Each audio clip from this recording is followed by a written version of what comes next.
Get serious. That's number one. I don't know any substitute for that. Like, I'm 54 years old right now. Like that. I mean, it just flew by. You think when you're young that you have all this time. You have no time. There's no time. I mean, one of the quotes on the wall in the gym in there is, there is no tomorrow, from Rocky 3. Tomorrow. Let's do it tomorrow. There is no tomorrow. There is no tomorrow. There is no tomorrow. 75 years. That's how much time you get if you're lucky. 75 years, 75 winters, 75 springtimes, 75 summers, and 75 autumns. When you look at it like that, it's not a lot of time, is it? Don't waste them. Get your head out of the rat race and forget about the superficial things that preoccupy your existence and get back to what's important now. Changes over the long haul, and the way you have to look at it is if these two boats are going in a parallel direction and one of them just shifts 5 degrees, over the course of time, this boat is going to be in a far different place than the other boat that's going the same way it was always going. The next year is going to go by whether you're doing something about your life or not. The next 10 months are going to go by whether somebody is working to make change or whether they're not. And they may think, oh my God, I'm so far overweight, I'll never get it under control, or I'm so behind in my bills, or I'm so, just depressed, or everything is so out of control. Well, you know what? You make those incremental changes, and then, pretty soon in December you go, hey, I'm way better off than I was at the end of February. So you made little changes and they all added up. And if you don't, by the end of the year, you're just in deeper. So every little bit matters. Write down what you're trying to get done. Write down what you need to get done on a long-term basis and what you need to get done on a short-term basis. And write off a checklist. Force yourself. Be accountable. Yeah, the difference between a dream and a goal is a timeline and accountability. Yeah, accountability is gigantic. You got to have somebody, whether it's yourself or a friend or somebody that's going to say, look, did you do what you said you were going to do by this time? And if you don't, hold your feet to the fire. Because, just sitting around dreaming someday, someday I'm going to get a different job. Someday I'm going to change this. Well, someday ain't a day of the week. There's Monday, Tuesday, Wednesday, Thursday, Friday, Saturday, Sunday. Look on your calendar. Some days not on that. I'm going to take this small step by here, this small step by there, this small step by there. And then pretty soon, we don't leap tall buildings in a single bound. We take it a floor at a time. Driven human beings are going to always feel like they're behind. They're going to always feel like they're not doing good enough. They're going to always feel like they're not far enough. They're going to always feel like you're losing. Look, winning, this is how it feels. 90% of the time, you're going to feel like you're getting your balls kicked in, all right? 8% of the time, you're going to be confused and you're frustrated. 2% of the time, you actually win.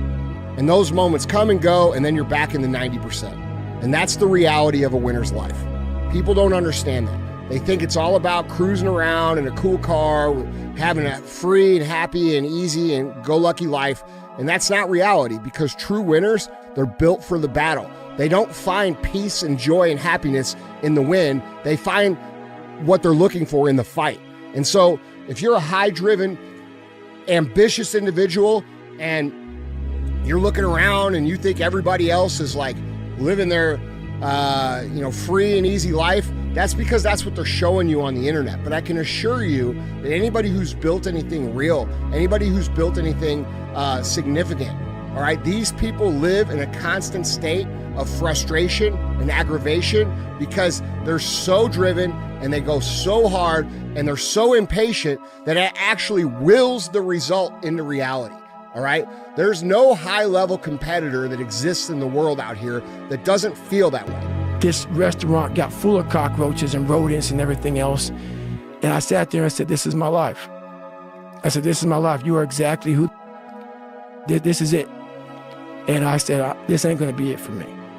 So in that restaurant, I quit my job, left my canister in that restaurant, my spray canister, got back in my Ecolab truck, and I went home.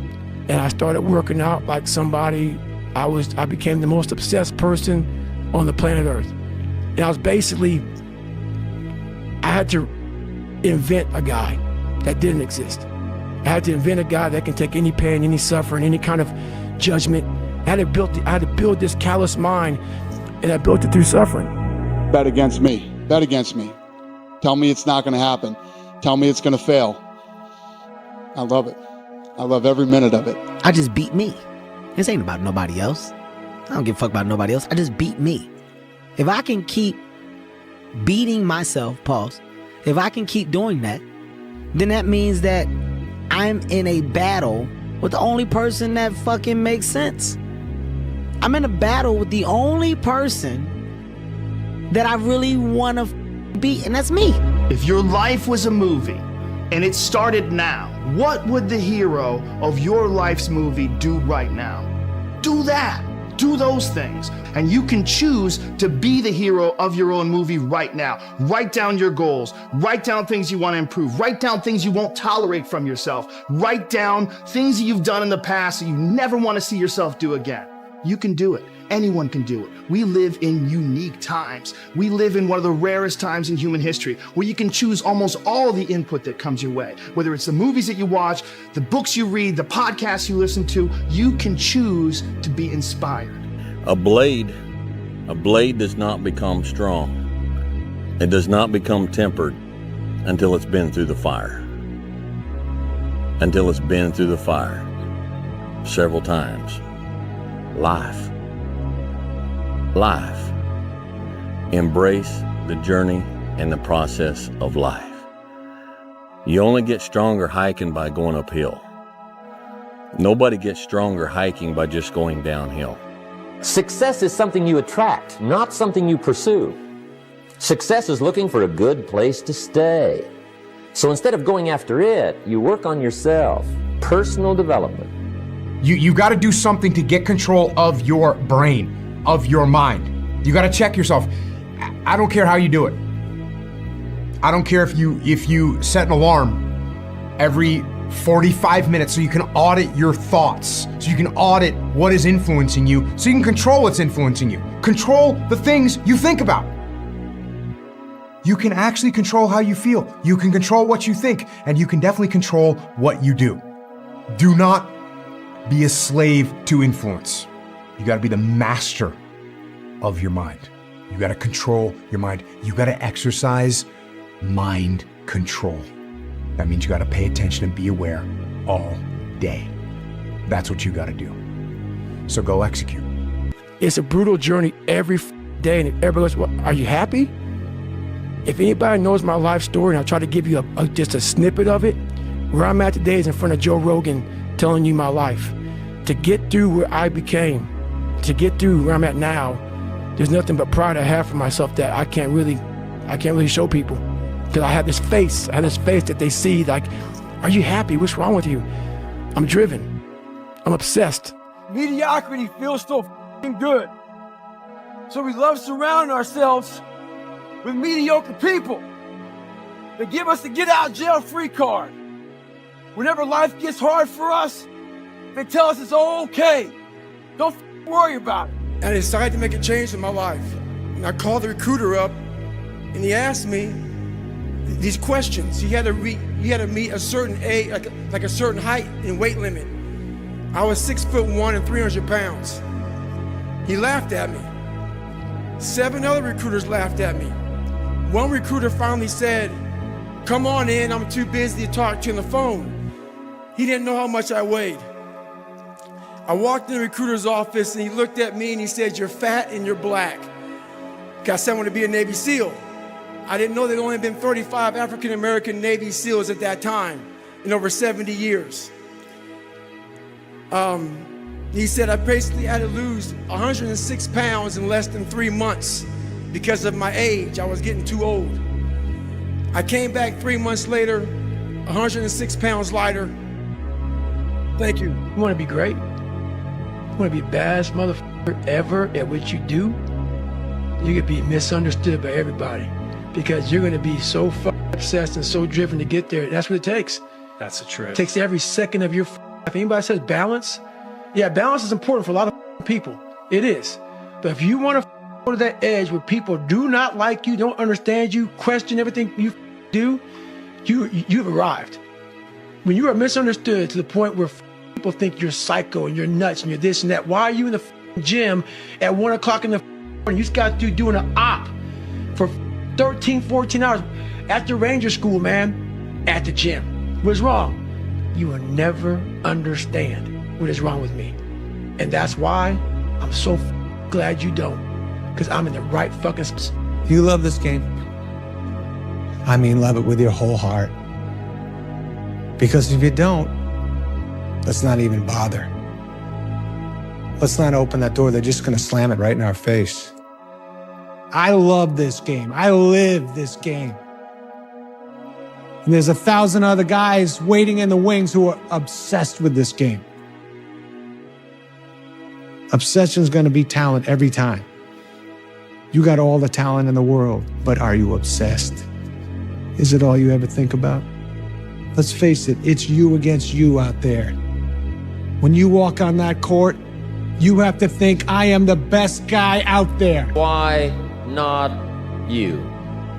You've got the brains, you can make decisions, you can study the plan, you can change your life, you can grow immensely in the next few years, you can make your dreams come true, you can build a financial wall around your family nothing can get through, you can become healthy, you can become powerful.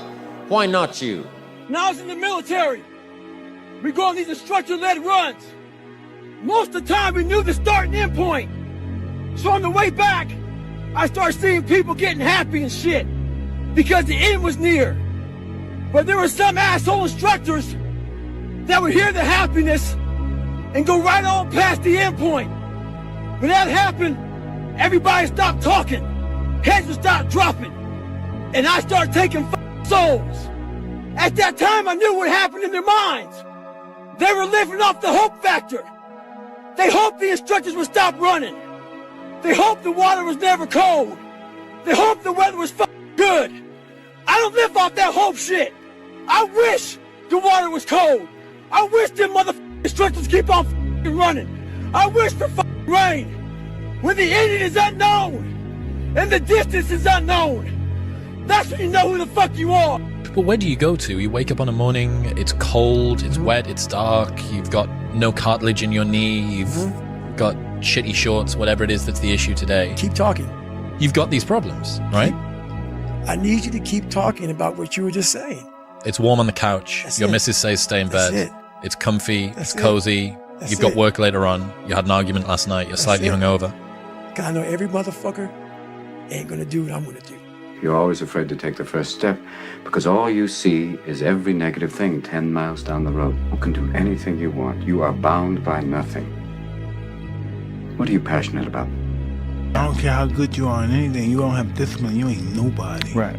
You're nothing without discipline because you give up under the slightest struggle without discipline. 100%. I mean, discipline is doing what you hate to do, but do it like you love it. We're all looking for this golden purpose.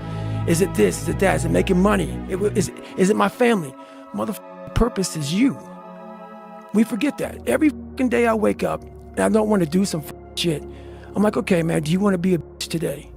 Do you want to feel like a little bitch? Do you want to walk around all day knowing that you could, but you didn't? Everybody just wants to be comfortable. Everybody wants to sit in the car. I don't want to go outside. It's cold. I don't want to do this. It's hot. Like, you've got to do things that you don't want to do because you show your body that your mind is the boss. Nothing is permanent. Nothing is permanent. And a lot of times you have to learn to perform without motivation. You have to learn to perform without purpose. You have to learn to perform a lot of different things.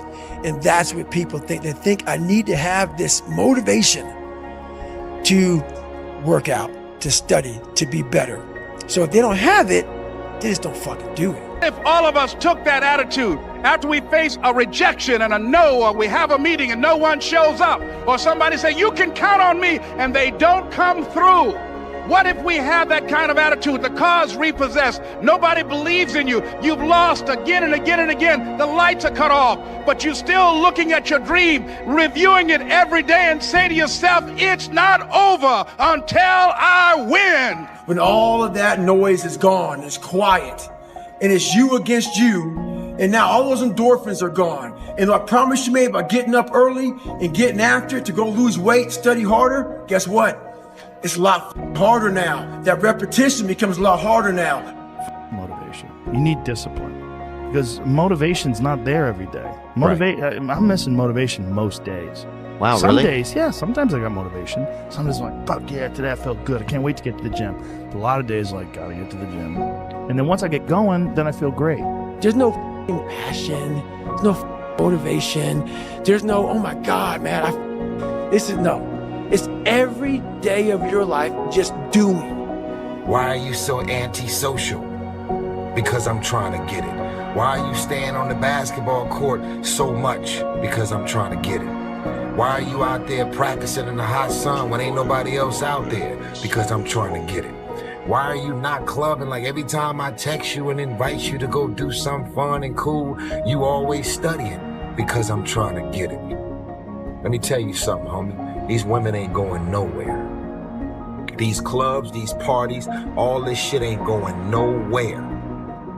The more weird you are is a reflection of how committed you are to focusing on your shit, molding and shaping and developing your ideas and your craft so that when it's time for you to make your rounds, you gon' fly. Bro, you gotta stop.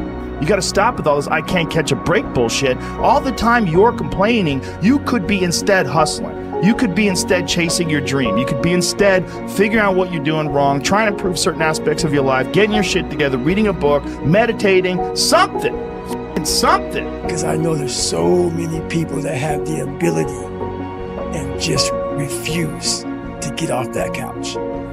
Refuse to study a few more hours. Refuse to go deeper, to go further. And that's where I gain the advantage. Those I can't catch a break guys, yeah, get them the away from me. I can't be around those guys. I don't want to hear that shit. I don't buy it. Because everybody has bad breaks. Yeah. I've had a shit ton of bad breaks. But you know what I did? I stayed up. Yeah. And I thought through it. And I figured out what the fuck I did wrong. And then I went back. It's like I fucked up everything I've ever done 100 times. There's no other way to do it. And I've had a bunch of shitty breaks. Everybody has. But you got to realize when you have those shitty breaks what that is. It's an opportunity for you to reassess, reboot, get better, figure out another way, find another way through. It's just little challenges. I had two options. To either be that 300-pound guy who sprayed for cockroaches and made $1,000 a month, and at 24 years old, knowing when I'm 50 years old, I can reflect on this and think about what guy I never became, or I can totally just sack it up and fail and fail and fail until I succeed. Maybe not today, maybe not tomorrow, and maybe not the next month, but only one thing is true. I will be champion one day, I promise.